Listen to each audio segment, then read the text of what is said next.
各位家長同埋小朋友，大家好！今日我哋聽完故仔之後，會進行一個小遊戲，你哋有冇信心可以完成到呢？我都聽到你哋好有信心嘅回應啦，咁我哋開始啦。開始之前，老師有個問題想問下你哋喎，你哋最中意嘅食物係咩呢？老師就最中意食朱古力同埋飲珍珠奶茶啦，唔知你又會唔會同老師一樣？你可以同爸爸或者媽媽一齊分享一下喎。接住落嚟，我會講一個有關小兔子同埋狐狸嘅故事，我哋又一齊睇下佢哋中意食啲咩食物啦。小兔子同狐狸係好好嘅朋友。佢哋成日都會喺森林入邊跑跑跳跳一齊玩，每日都過得好開心。到咗午餐時間，狐狸成日都會去買外賣返屋企食。小朋友，你睇下，狐狸食得幾開心，而小兔子就會去蔬菜店買蔬菜返屋企煮飯食。小朋友，你平時會食外賣嘅飯盒定係媽咪煮嘅飯呢？去到有一日，狐狸同小兔子相約咗一齊去食物王國。哇！小朋友，我哋一齊睇下食物王國入邊有好多唔同食物整成嘅屋，有糖果屋、蔬菜屋、朱古力屋，仲有漢堡包屋，連紅蘿蔔整成嘅屋都有啊！小朋友，你又最中意邊一間屋呢？可以喺個熒幕度用手指指出嚟㗎。於是狐狸同小兔子就好興奮咁跑去揾自己中意嘅食物。小朋友，你揾唔揾到狐狸同小兔子喺邊度呢？冇錯啦，狐狸就喺糖果屋，而小兔子就喺蔬菜屋。佢哋分別拎咗唔同嘅食物，小朋友，你知唔知邊啲食物係健康嘅，邊啲係唔健康嘅呢？你又知唔知食咗唔健康嘅食物會有啲咩後果呢？你可以同爸爸或者媽媽一齊分享一下。最後你睇下，狐狸因為不停食啲唔健康嘅食物，進食嘅速度又好快，令食物喺肚入邊消化唔切啊！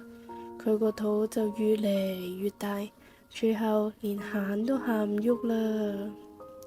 而小兔子選擇咗食健康嘅蔬菜，進食嘅速度都唔快，休息咗一陣就蹦蹦跳跳咁樣返咗去森林啦。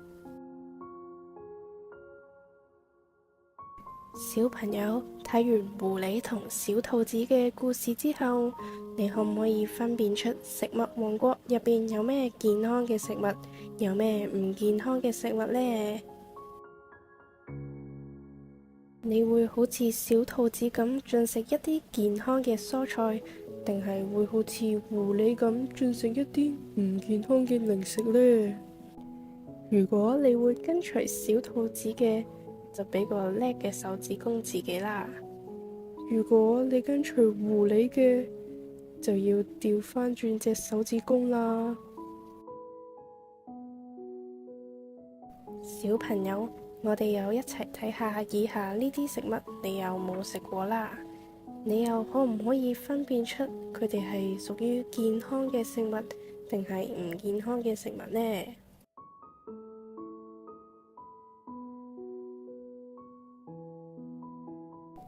首先第一樣，呢樣係紅卜卜嘅，圓圓地嘅，你哋估唔估到係咩呢？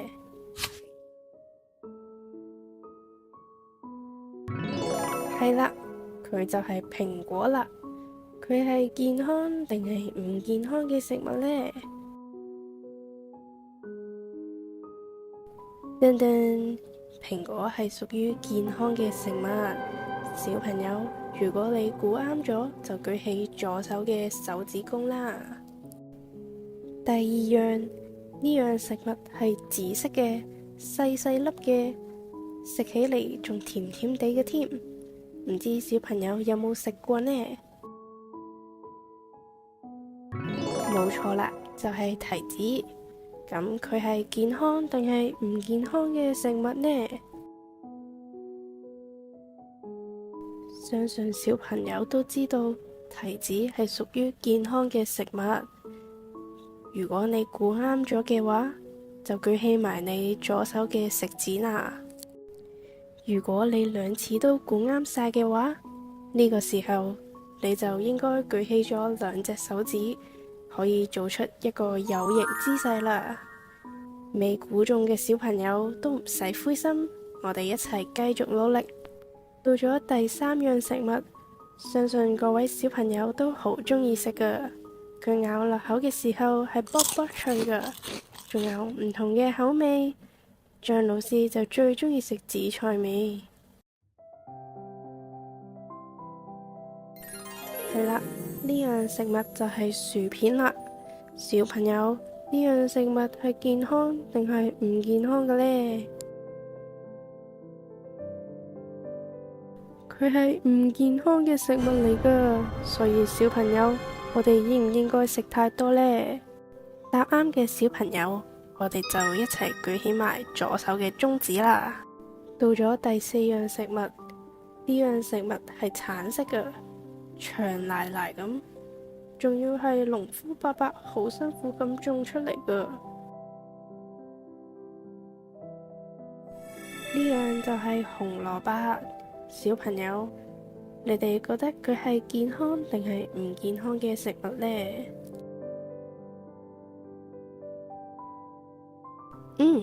紅蘿蔔係一樣健康嘅食物，所以我哋平日應該食多啲。估啱嘅小朋友就舉起左手嘅無名指。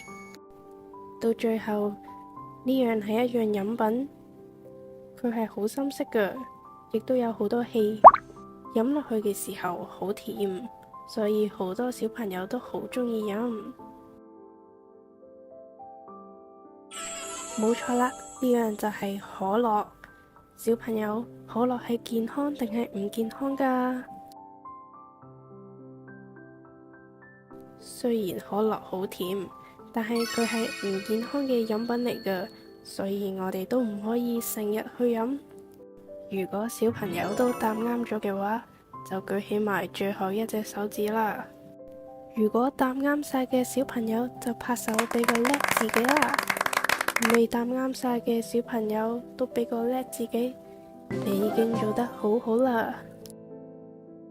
經過呢個小遊戲，小朋友係咪都識得分健康嘅食物同埋唔健康嘅食物呢？今日你又食咗幾多樣健康嘅食物呢？我哋平時同爸爸媽媽去街市或者超級市場嘅時候，都可以細心睇下有啲咩健康同埋唔健康嘅食物。唔健康嘅食物就最好唔好買咁多啦。我哋亦都可以用紙記錄低一個星期食咗咩食物，有啲咩係健康嘅食物，有啲咩係唔健康嘅食物。咁樣我哋下個星期就應該減少食啲唔健康嘅食物，做一個健康嘅乖寶寶。你哋依家都識得分健康同埋唔健康嘅食物啦，咁之後我就要見到個健康嘅你哋啦。